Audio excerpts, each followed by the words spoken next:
No, you can, when I said starting now, you can assume they both start, you're graphing from when I say now, starting now to ending now, sorry. Okay. Yeah, otherwise it's too hard.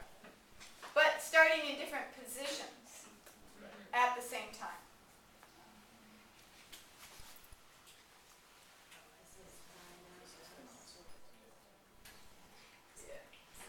Oh, then they started at the same time, though, right? They start at the same time at different spots. Different. Oh yeah, different spots. I didn't do that. Different spots. It would be like that. That's what it should be. Yeah, like that.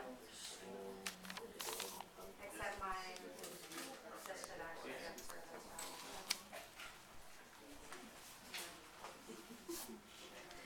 actually go further down. Right?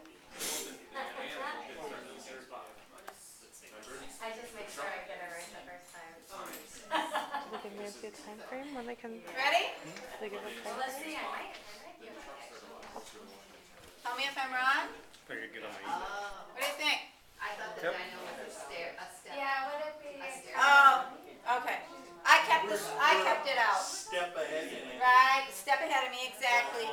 But, do you agree, I wouldn't change it if I were you. Distance won't be the same. Do you agree, let's talk about that. Do you agree that the dyno was pathetically slow? Yes. Right, okay. And the truck was very speedy? Yeah, And the it's starting positions were different? Yes. Okay. So was there anything that was the same? The stop. Their velocity when they intersected. Oh, they both had a constant speed, right? They both had, so that was the same, even though their speeds were different, they both had a constant speed. And what else? For that one split second of time, Right their here. velocity was the same. place and time. Okay, now that's two different statements. Yeah. Do they have this, are they in the same place at the same time, or do they have the same speed at that same time? Same. Speed at that time. Talk at your table for a